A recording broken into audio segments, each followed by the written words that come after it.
નમસ્કાર દર્શક મિત્રો, હું શીતલ મહેતા. જોઈએ આજના સમાચાર. ગુજરાતના સૌથી બીજા નંબરના મોટા મેળા યક્ષના મેળાને 2 દિવસમાં 2 લાખથી વધુ લોકોએ માણ્યો. મેળામાં 40 લોકોના મોબાઈલ ચોરાયા, એક ચેન ખેંચાયું. આયોજનના કરતા હર્તા સામે ધારાસભ્યની નારાજગી. મિની તરણેતરની ઉપમા મળી છે એવા કચ્છના સૌથી મોટા યક્ષના મેળાની મોજ 2 દિવસમાં 2.25 લાખ લોકોએ માણી છે. ચાલુ સાલે વરસાદનો અવરોધ ન નડતા ન માત્ર કચ્છ બલકે ગુજરાતના અન્ય જિલ્લામાંથી મેળાની મોજ માણવા લોકો પહોંચ્યા છે. યક્ષ બહુતેરાના સ્થાનક એવા કકડભીટ મોટા યક્ષ ખાતે રવિવારે મેળાને વિધિવત ખુલ્લો મૂક્યા બાદ હૈયે હૈયું દળાય તેટલી જનમેદની મેળાને માણવા માટે ઉમટી પડી હતી.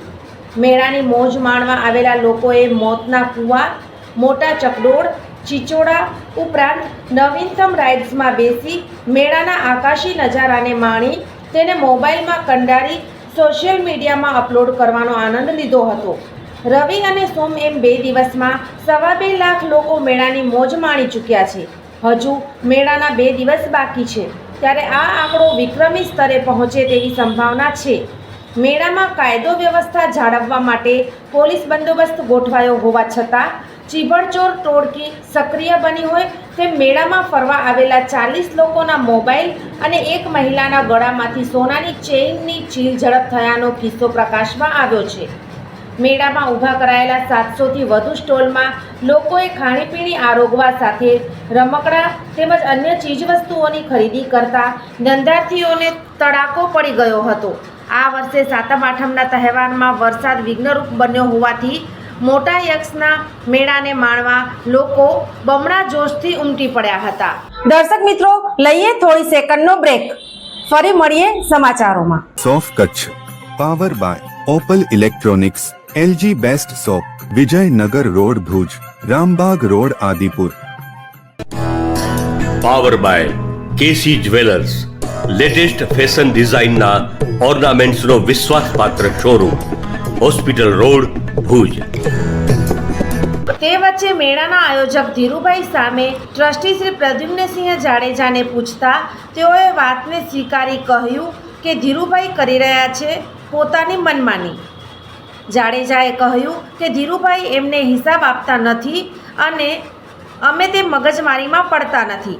સાયના પંચાયત છે, જૂથ પંચાયત છે, એના અંદર આવે છે અને એ કાયમી લોકો સરપંચ કે અત્યારે શું કહેવાય વહીવટદાર છે તો એ સમિતિ એ લોકો કરે છે અને એનામાં અધ્યક્ષ એને બનાવે છે. એની કાયમના માટે એ જ મેળાનું બધું સંચાલન કરતા હોય. હવે કઈ રીતે કરે છે, શું કરે છે, કેટલી આવક થાય ન થાય કે તેમાં શું થાય, અમને કાંઈ પણ એનામાં હિસાબ કિતાબ કે માહિતી કે નથી. અમે કંઈ ખર્ચામાં પણ એના પાસેથી લેતા.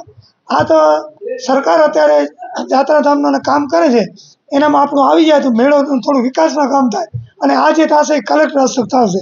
એ ધીરુભાઈની જે વિષય છે એ થોડોક એનો પોતાનો ઈગો અને થોડી વાત કરવાની એનો તરીકો બરાબર નથી, એ હું પણ કબૂલ કરું. કારણ કે કાલ મેં એને કીધું બધું વ્યવસ્થા એ કે આ કરશે ને ઉપર એ ના હાલે, આપણે બધા ભેગા રહીને કરવું જોઈએ. એટલે એ હવે એને કઈ રીતે કેને શું દીધું હિસાબ કિતાબ કે એની પૂરી માહિતી છે એ પંચાયતમાં હોય. ના, ટ્રસ્ટ અમે પૂછતા નથી ને એ લોકો આપતા નથી. કારણ કે ટ્રસ્ટ અત્યારે એટલી મગજમારી અમે કરી ન શકીએ. આ વેચવા ને એના કેની કેટલી દુકાન લેવી, શું કરવું. એટલે અમે ટ્રસ્ટી હજી આ જે મેળા સમિતિ છે એ દાદાનું કામ કરીએ.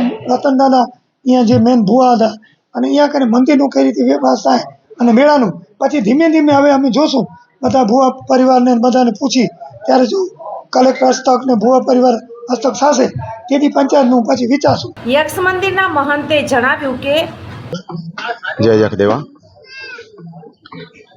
જખરાજજી ભુવા અહીંના અમે ભુવા પરિવારમાંથી છીએ. જખદેવ એટલે સંસ્કૃતમાં આપણે જેને યક્ષો કહીએ છીએ. યક્ષ 72 એટલે 72ની સંખ્યામાં હતા એટલે યક્ષ 72. આમ શિવના ગણ છે, શિવનો સ્વરૂપ છે. તો અત્યારે જે મંત્રીશ્રીએ ઉદ્ઘાટન કર્યું અને આ મેળો, આજનો મેળો 1283મો મેળો છે. એટલે વિક્રમ સંવત 797માં આ મેળાનું ઉદ્ઘાટન થયેલું. યક્ષદાદા અહીંયા પધાર્યા, એમની અહીંયા સ્થાપના કરવામાં આવી.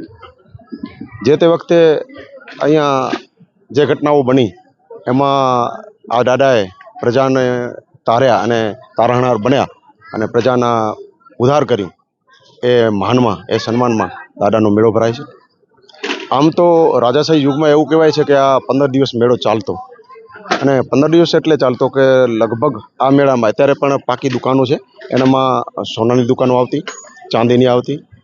કાળક્રમે એ બધું લુપ્ત થતું ગયું તો પછી વાસણ ને એ બધું જેને કંસારા કહેવાય તો કંસારા બજાર પણ ભરાતી. 15 દિવસમાંથી 8 દિવસ થયો ને 8માંથી એટલે 4 દિવસ થયા. પણ આપણે મિની તરણેતર કહીએ છીએ, પણ તરણેતરથી પણ કદાચ આગળ વધે એવું છે.